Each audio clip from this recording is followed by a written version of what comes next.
యేసు నామంలో మీకు శుభములు సమృద్ధిగా కలుగునుగాక.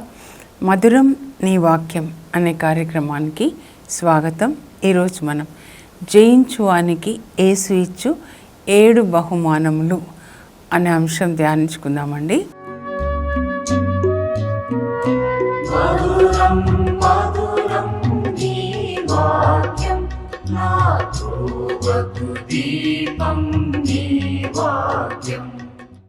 అందరం కూడా పరిశుద్ధ గ్రంథంలో చివరి గ్రంథమైనటువంటి దర్శన గ్రంథం, ఇంగ్లీష్లో దీన్ని బుక్ ఆఫ్ రెవల్యూషన్ అంటారు.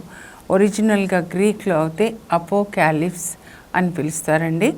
అపోకాలిప్స్ అంటే అన్వెయిల్ అన్నమాట. అంటే జరగబోయే విషయాలన్నిటినీ కూడా దేవుడు బయలుపరుస్తూ ఉన్నాడు. అందుకే రెవల్యూషన్, రివీల్ అన్నమాట. ఇంకా దర్శన గ్రంథము అని ఎందుకన్నారంటే యోహానికి దర్శనాల రూపంలో మరి యేసు ప్రభు ఇవన్నీ కూడా ఒక దూత ద్వారా చూపిస్తారండి. ఇంకా ప్రకటన గ్రంథము అని ఎందుకన్నారంటే ఇవి అనతి కాలంలో జరగబోతున్నాయి కనుక దైవ సేవకులకు వీనిని ప్రకటించాలన్నమాట. ఇప్పుడు పూర్వకాలంలో కానీ రాజులు ఉన్నప్పుడు ఏదైనా ఒకటి అందరూ పన్నులు కట్టాలి అనుకోండి. మా ఊళ్ళో చిన్నప్పుడు నేను వినేదాన్ని, రాత్రిలో డప్పు కొట్టుకుంటూ చెప్పేవాళ్ళు అనమాట, అందరూ పొలం పన్నులు కట్టాలి అట్లా అని. ఇంకా రాజులు అయితే పెద్ద బూరని తీసుకొని అంటే సేవకులకి ప్రకటిస్తారనమాట, ఆజ్ఞనిస్తారు, మీరు ఇలా ప్రకటించాలి, ఇందు మూలముగా తెలియజేయనదేమనగా ఓయి అలా అనమాట. ఇప్పుడు నెబుకద్నెజర్ రాజు ఉన్నాడు, అందరూ బంగారు ప్రతిమని మొక్కాలి అని. ఆ తర్వాత దర్యావేష్ కోరేష్ రాజు దానియేలు కాలంలో ఎవరు ఒక నెల రోజులు ప్రార్థన చేయకూడదని మరి ఎస్తెర్ అని భర్త అహేశ్వరోష్ హమాన్ యాక్చువల్గా ఆజ్ఞ జారీ చేస్తాడు. అదారు 13వ తారీఖున యూదులందరినీ కూడా దయాదాక్షిణ్యాలు లేకుండా చంపాలి. ఇలా ఆజ్ఞలు అన్నమాట. అయితే ఇక్కడ ఏదైతే జరగబోతుందో దాన్ని దేవుడు ఏది చేయబోతున్నారో దాన్ని అందరికీ ప్రకటించాలన్నమాట. ముందు దైవ సేవకులకి, ఆ తర్వాత విశ్వాసులందరికీ కూడా ప్రకటించాలి. ఇది ప్రకటన గ్రంథం అండి. ఎప్పుడు వ్రాసారు దీన్ని అనంటే క్రీస్తు శకం 96లో యోహాన్ని పద్మాసు ద్వీపంలో ఉన్నటువంటి చీకటి చెరసాల్లో బంధిస్తాడండి. అప్పటి రోమా చక్రవర్తి డొమిషన్ క్రీస్తు శకం 96 సువార్తని ప్రకటిస్తున్నాడని. అప్పటికే రోమా చక్రవర్తులు, నీరో చక్రవర్తి కానీ వాళ్ళు పేతురు ఇంకా మిగతా అపోస్తులందరినీ కూడా వాళ్ళు చంపేస్తారు. అందరినీ చంపిన తర్వాత ఈయనని మాత్రము మిగిలిపోయాడనమాట. యోహాను 12 మందిలో సలసల కాగే ఆ నూనెలో వేసేస్తారండి. అప్పుడు దేవుడు ఆయనను కాపాడతారు. ఎందుకంటే ఆయన చేయవలసిన పని ఇంకా ఉంది, చాలా ముఖ్యమైనది ఉందన్నమాట. కనుక ఏం చేస్తాడంటే డొమిషన్ చక్రవర్తి ఏజియన్ సముద్రంలో ఉన్న ద్వీపం, పద్మాస్ ద్వీపంలో చెరసాల, భయంకరమైన ఖైదీలను పెట్టే చెరసాల, సొరంగాల్లో ఉంటాయి చెరసాల గదులు. పౌలు పేతురు అప్పుడు కూడా నేను చెప్పాను, రోమ్లో మైమర్ టైనం అనే జైల్లో చెరసాలలో సొరంగంలో ఉన్న చీకటి గదులలో వాళ్ళని 9 నెలలు బంధిస్తారు. తర్వాత వాళ్ళని చంపేస్తారు. ఇప్పుడు ఈయన అనమాట నీరో చక్రవర్తి తర్వాత నెక్స్ట్ సెకండ్ నీరో లాగా డొమిషన్ చక్రవర్తి అనమాట. ఈయనని చెరసాల్లో పెట్టేస్తారండి. అప్పుడు ఇంకా యోహాను ఈ ప్రకటన గ్రంథాన్ని, దర్శన గ్రంథాన్ని రాస్తాడు. అందుకొరకే చెరసాల్లో పెడతారనమాట. పౌల్ని కూడా 60లో రోమ్లో హౌస్ అరెస్ట్ చేసినప్పుడు అక్కడ 4 లేఖలు రాస్తారు. వాటిని చెరసాల లేఖలు, ప్రిజన్ ఎపిసల్స్ అంటారనమాట. ఎఫెసి లేఖ, కొలొసి, ఫిలిప్పి, ఫిలేమోనకు లేఖ. అలాగే ఇప్పుడు ఈ గ్రంథాన్ని లిఖించడానికి ఒక చోట కుదురుగా యోహాన్ని బంధించి ఉంచుతారండి. అప్పటికి ఆయన వయసు 92 సంవత్సరాలు. ఆయన క్రీస్తు శకం 4లో జన్మిస్తాడు. మరి 104లో న్యాచురల్ డెత్ అన్నమాట, సహజ మరణం పొందింది ఒక్క యోహాన్ మాత్రమే. అయితే ఇప్పుడు మీరు ప్రకటన గ్రంథం ప్రారంభం చూస్తే ఇవి యేసుక్రీస్తు యోహానికి బయలుపరిచినటువంటి మర్మాలు అని ఉంటుంది. మరి యేసుక్రీస్తుకి ఎవరు బయలుపరిచారంటే పరలోక తండ్రి అన్నమాట. చివరి గ్రంథం కాబట్టి చాలా ముఖ్యమైనదండి. పరలోక తండ్రి యేసుప్రభుకి బయలుపరిచారు. యేసుప్రభు యోహానికి ఒక దూత ద్వారా బయలుపరుస్తారండి. ఇంకా ఏంటంటే ఇవన్నీ అనతి కాలంలో జరగబోతున్నాయి కాబట్టి ఇవి దైవజనులకి ప్రకటించబడాలి. ఈ గ్రంథమును పఠించువారు ధన్యులు, ఈ గ్రంథంలో చెప్పిన ప్రవచనాల్ని పాటించువారు ధన్యులు అని ఉంటుందండి. మీకు అనారోగ్యంగా ఉన్నా, మీకు ఏదైనా శ్రమ, సాతాను శోధన, విడుదల కావాలనుకోండి, ఈ గ్రంథాన్ని చదవండి. ప్రతి ఒక్క వాక్యము యేసుప్రభు యొక్క వాక్యం 2 అంచుల పదైన ఖడ్గంలాగా సాతాన్ని ఛేదిస్తుందన్నమాట. యేసుప్రభు కూడా సాతాను శోధించినప్పుడు వాక్యంతోనే కదండి జవాబిస్తాడు. సాతాన్ని ఎప్పుడు, సాతాను ఆత్మ కాబట్టి ఈ వాక్యం ఆత్మ ఖడ్గం కనుక వాక్యం అనే ఖడ్గంతోనే సాతాన్ని జయించాలన్నమాట. మిగతా వాక్యాలన్నీ ఖడ్గాలు అవుతాయి. ఈ ప్రకటన గ్రంథంలో వాక్యాలు ఆటం బాంబ్స్ లాగండి. నోటితో మీరు పలుకుతుంటే వాడు కాలిపోతాడనమాట. దుష్టశక్తులన్నీ కాలిపోతాయి. కనుక మీరు ఊరికే ఏడవకుండా ప్రార్థన చేస్తున్నా, జపాలు చెప్పుకుంటున్నా కాకుండా బైబిల్ చదవండి. దేవుని వాక్యాన్ని నోటితో పలకడమే ప్రార్థన. అది నేర్చుకోండి. ఇది చదువుతూ ఉండండి. ఇక్కడే రాశారు, పఠించువారు ధన్యులు, పాటించువారు ధన్యులు, ప్రకటించువారు ఇంకా ధన్యులు. 30 అంతలు, 60 అంతలు, 100 అంతలు అనమాట. ఇంకా ఇక్కడంతా పరలోక తండ్రి, యేసుప్రభు, పరిశుద్ధ ఆత్మదేవ అందరికీ కూడా మహిమ అని చెప్పేసి ఇంకా 7వ వచనం అండి, కీ వర్స్ అన్నమాట. ప్రతి గ్రంథంలో ఒక ముఖ్యమైన వచనం ఉంటుంది, దాన్ని కీ వర్స్ అంటారు. నాకు చాలా ఇష్టమైంది. దినమంతా ఇది చెప్పమన్నా చెప్తాను. అదిగో ఆయన మేఘమండలం నుండి వచ్చుచున్నాడు. మేఘమండలం నుండి మేఘారూఢుడై మహామహిమతో దేవదూతలతో యేసుప్రభు వస్తారండి. ప్రతి నేత్రము ఆయనను చూస్తుంది. భూమి మీద ఉన్న అందరూ అప్పుడు చూస్తారండి, యేసుప్రభుని చూస్తారు. అప్పుడేమంటారు? ఎందుకు వస్తారు? ఆయన 1000 సంవత్సరాలు పాలించిన తర్వాత తీర్పు తీర్చడానికి ముందు యేసుప్రభు వచ్చిన తర్వాత ముందుగా ఈ సెటానిక్ అన్హోలీ ట్రినిటీ అని చెప్పాను. సాతాను, మృగము, ఆ తర్వాత అబద్ధ ప్రవక్త, అగ్నిలో వీళ్ళిద్దరిని ముందు అగ్నిగుండంలో వేసేస్తాడు. 19వ అధ్యాయంలో, 20వ అధ్యాయంలో 1000 ఏళ్ల పాలన తర్వాత సాతాన్ని కూడా అగ్నిగుండంలో వేస్తాడు. తర్వాత 1000 ఏళ్ల పాలన తర్వాత మృతులందరికీ తీర్పు. ఆత్మలో మరణించిన వాళ్ళకి, శరీర వాంఛల ప్రకారం జీవించే వాళ్ళకి, దేవుని వాక్యాన్ని లెక్క చేయకుండా అందరూ కూడా మృతులైన వాళ్ళు, ఆత్మలో చచ్చిన వాళ్ళు అగ్నిగుండంలోనికి నెట్టివేయబడతారని బైబిల్ గ్రంథంలో రాయబడి ఉందండి. ప్రకటన గ్రంథము 20వ అధ్యాయంలో వీళ్ళందరూ కూడా 12వ వచనం నుంచి మీరు చదవండి, మృతులు అని. చివరిగా కన్క్లూజన్ ఏంటంటే, జీవ గ్రంథంలో ఎవరి పేర్లు వ్రాయబడలేదో వారందరూ అగ్నిగుండంలోనికి పడద్రోయబడదురు. భయపెట్టాలని చెప్పట్లేదండి. దేవుణ్ణి గౌరవించి దేవుని వాక్యం ప్రకారం జీవిద్దాం. యేసుప్రభు వచ్చినప్పుడు పెళ్లి కొడుకులాగా వస్తాడు. మనం పెళ్లి కూతురులాగా ఆయనకి స్వాగతం ఇవ్వాలి, వేచి ఉండాలి. వధువు, రమ్ము ప్రభు, మేము వేచి ఉన్నాం, మరణాత మరణాత అని చెప్పాలన్నమాట. అదే ఇప్పుడు సంఘం చేయాల్సింది. సంఘాన్ని సిద్ధం చేయాల్సింది కూడా అందుకొరకే. ఆయన 2వ రాకడలో రాబోతున్నాడు. త్వరలో మనం ఆయనని ఎదుర్కొనడానికి, మేఘాల్లో కలుసుకోవడానికి సిద్ధంగా ఉండాలన్నమాట. సో ఇది అప్పుడు ఇంకా ఏం రాస్తాడంటే, నేను మీ సోదరుడనైన నేను, యోహాన్ రాస్తున్నాడండి, యోహాన్నైన నేను సువార్తని బోధించినందుకు పద్మాస్ ద్వీపంలో నేను బంధించబడ్డాను అని రాస్తాడనమాట. ఆ తర్వాత ఏం రాస్తాడంటే, ప్రభు దినమున అంటే ఆదివారం దేవుని యొక్క ఆత్మ ఆయనని ఆవేశించిందనమాట. అప్పుడు వెనుక నుంచి జలపాతం లాంటి పెద్ద ధ్వని వినబడుతుంది. అప్పుడు ఆయన వెనక్కి తిరిగి చూస్తాడండి. చూసినప్పుడు ఇప్పుడు నువ్వు ఏదేది చూడబోతున్నావో అదంతా గ్రంథస్థం గావించు అని స్వరం వినబడుతుంది. సో ఈయన రాయడం మొదలు పెడతారు.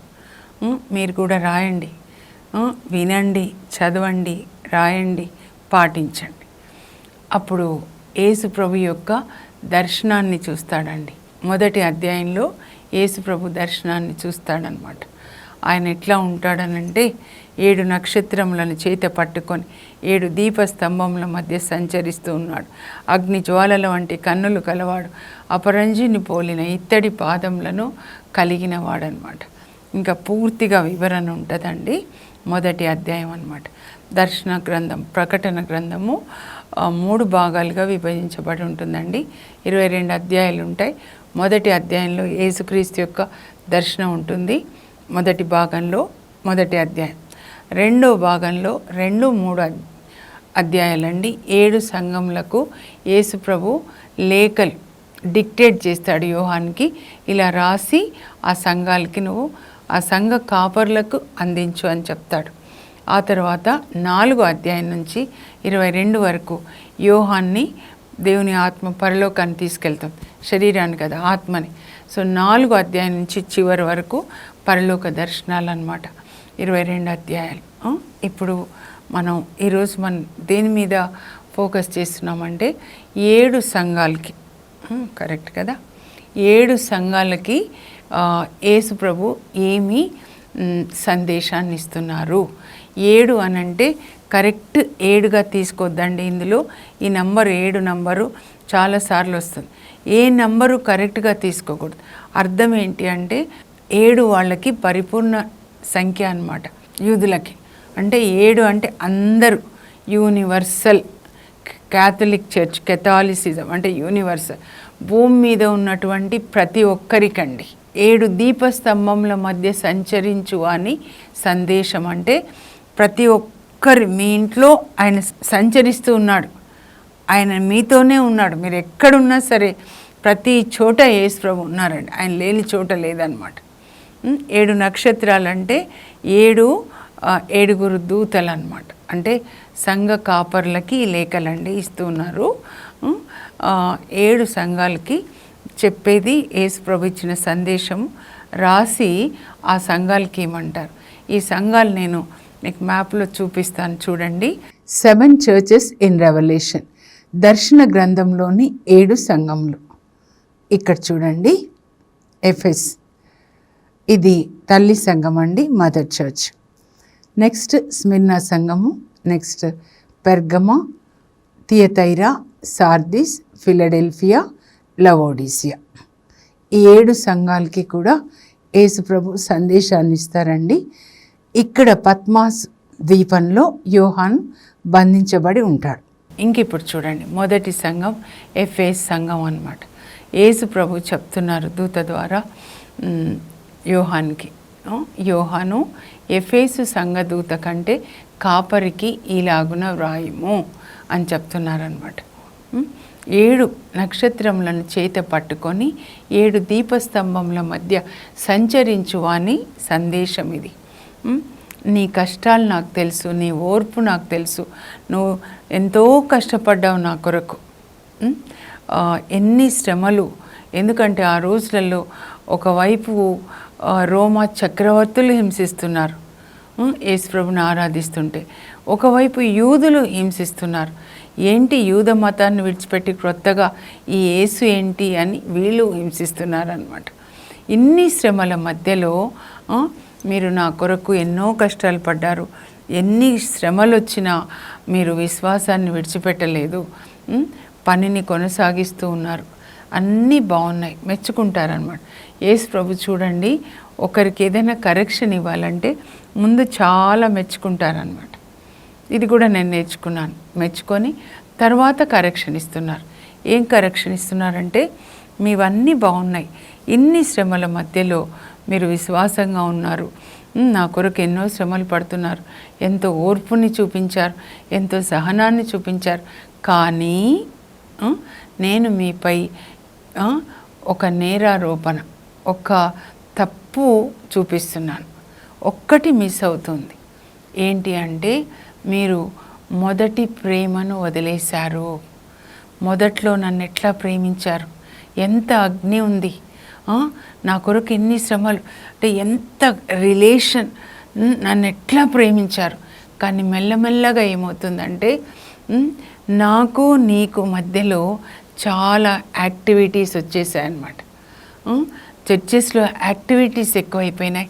ఈ సంఘం గురించి చెప్తున్నారండి, కానీ పర్సనల్ ఆ సంఘ కాపరికి లేదా విశ్వాసులకి పర్సనల్ రిలేషన్ మిస్ అవుతుందన్నమాట.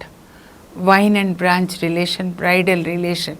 ఇప్పుడు నేను ద్రాక్షవల్లి, మీరు రెమ్మలు అన్నారు కదా. అప్పుడు ఎంత క్లోజ్ అండి, ఇప్పుడు వేరువేరుగా కాదు కదా.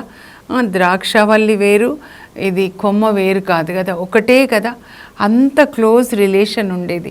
ఇప్పుడు రిలేషన్ లేదు, ఒక కార్యక్రమంలాగా ఉందన్నమాట. పనులు చాలా ఎక్కువైపోయినాయి కనుక పర్సనల్ రిలేషన్ లేకుండా అయిపోయింది. మొదటి ప్రేమ, ఎంత ప్రేమ, పరమగీతాల్లో ఉన్న ప్రేమ అన్నమాట. అక్కడ ప్రియుడు ప్రియురాలు, ప్రియుడు యేసు ప్రభు, ప్రియురాలు మనం. ప్రియుడు ఏమంటాడంటే ప్రియురాల్ని ప్రేయసి, సుందరాంగి, నా పావురమా, నా నిష్కలంక సుందరి, నా వెంట రమ్ము, నీ మోము సుందరమైనది, నీ స్వరం మధురమైనది, నా వెంట రమ్ము ప్రేయసి లెమ్ము అని పిలుస్తాడు. ముళ్ళ తుప్పలలో లిల్లీ పుష్పమెట్లో ఈ యువతులందరిలో నా ప్రియురాలట్లు.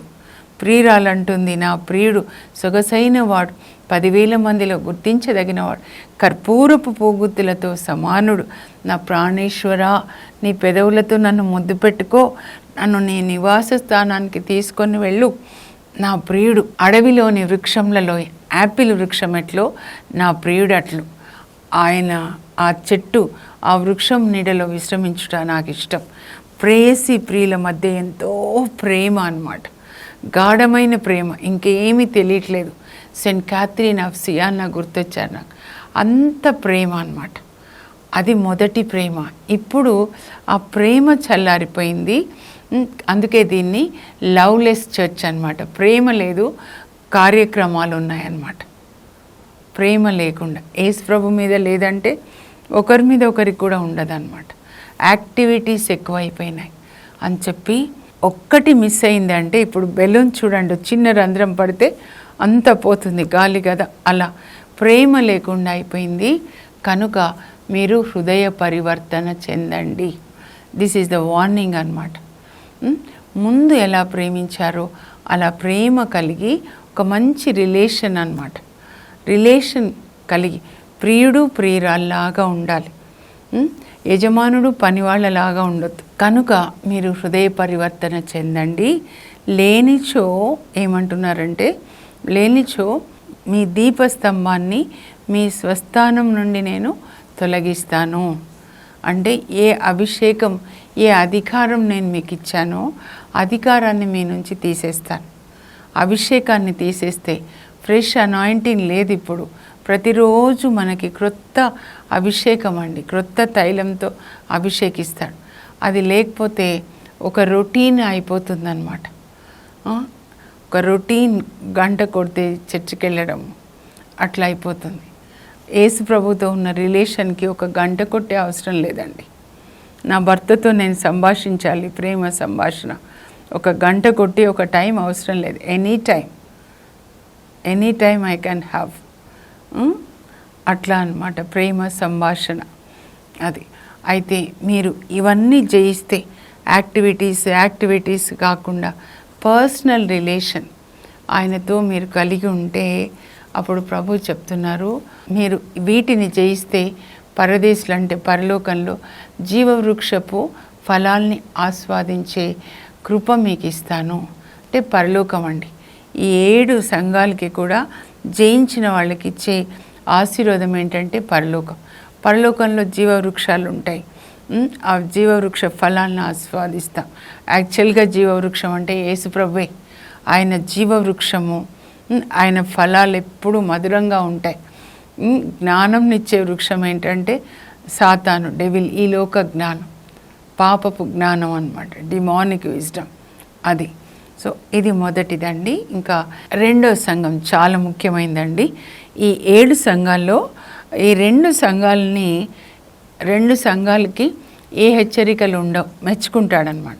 స్మిర్నా సంఘం ఒకటి, ఫిలడెల్ఫియా సంఘం ఒకటి అనమాట. ఫిలడెల్ఫియా అంటే సోదర ప్రేమ కలిగిన సంఘం అనమాట ఈ సంఘం. వీళ్ళేమో స్మిర్నా ఏంటంటే వాళ్ళు పేదవాళ్ళు అండి, చాలా పేదవాళ్ళు, అంటే ఈ లోక విషయాల్లో పేదవాళ్ళు అనమాట. కాబట్టి యూదులు వీళ్ళని చాలా బాధ పెడతా ఉంటారు. పేదవాళ్ళు కదా, అడిగేవాళ్ళు ఉండరు కదా. అయితే ప్రభు ఏమంటారంటే, మీరు పేదవాళ్ళు అని అనుకుంటున్నారు, వాళ్ళు నిజానికి వాళ్ళు యూదులు అనుకుంటున్నారు. వాళ్ళు యూదులు కాదు, వాళ్ళు సైతాన్ బృందం, సినగోగ్ ఆఫ్ సేటన్ అన్నమాట. లోపలనే ఇప్పుడు యేసు ప్రభుని కూడా ఎట్లా బాధ పెట్టారు చూడండి, వీళ్ళని కూడా అలాగే బాధ పెడుతున్నారు. కానీ నిజానికి మీరు పేదవాళ్ళు కాదు, మీరు నిజానికి ధనవంతులు అని చెప్తున్నారనమాట. ఎందులో ధనం అంటే విశ్వాసంలో ధనం. ఎన్ని కష్టాలు పెట్టినా కూడా వాళ్ళు విశ్వాసాన్ని విడిచిపెట్టలేదన్నమాట.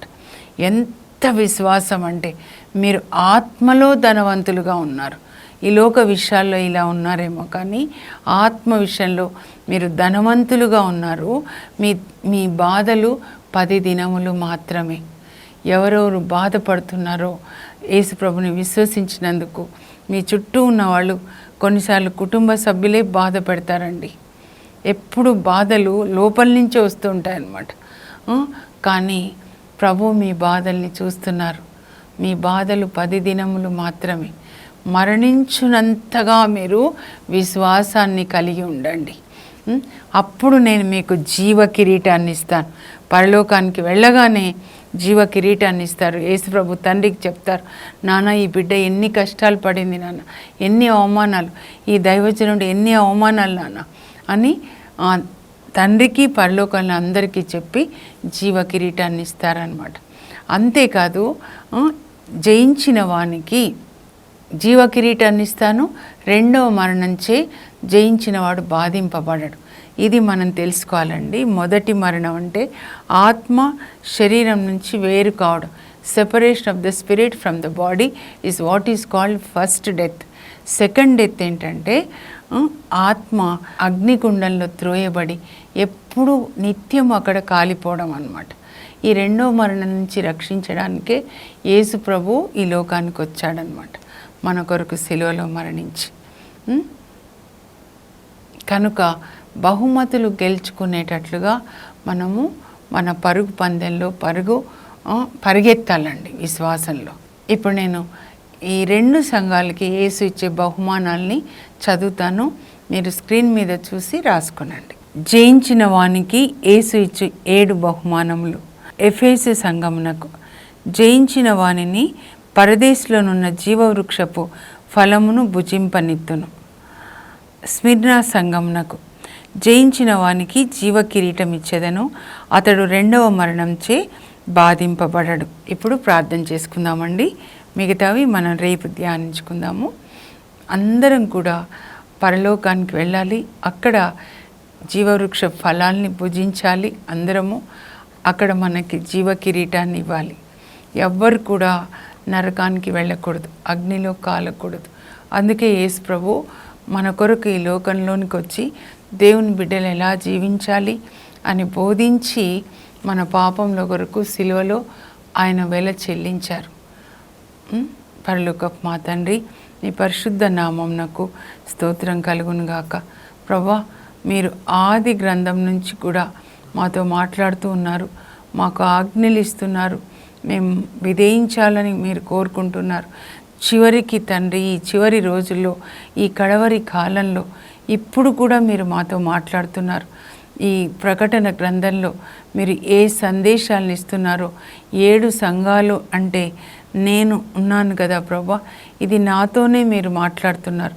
ప్రతి ఒక్కరు కూడా ప్రభు నాతో మాట్లాడుతున్నారు అని ఈ వాక్యాన్ని హృదయంలోనికి స్వీకరించి, ఏ హెచ్చరిక మీరు ఇస్తున్నారో, చేశారో, ఏ తప్పు మాలో చూపించారో అది సరిదిద్దుకోవడానికి మాకు కృప దయచేయండి ప్రభా. మొదటి ప్రేమతో మిమ్మల్ని ప్రేమించే కృప దయచేయండి. అలాగే ఎన్ని కష్టాలు వచ్చినా మిమ్మల్ని విడిచిపెట్టొద్దు యేసయ్య. మిమ్మల్ని పట్టుకొని మీరు చూపించిన ఈ నీతి మార్గంలో పరలోకానికి రావడానికి కృపని దయచేయండి. పరదేశంలో జీవవృక్షపు ఫలాల్ని భుజించే కృప దయచేయండి. యేసు నామంలో అడుగుచున్నాం తండ్రి, ఆమేన్. అందరూ కూడా బహుమతి గెలుచుకునేటట్లుగా పరలోకం వైపు నీతి మార్గంలో పయనిద్దాం. God bless you. Have a blessed day.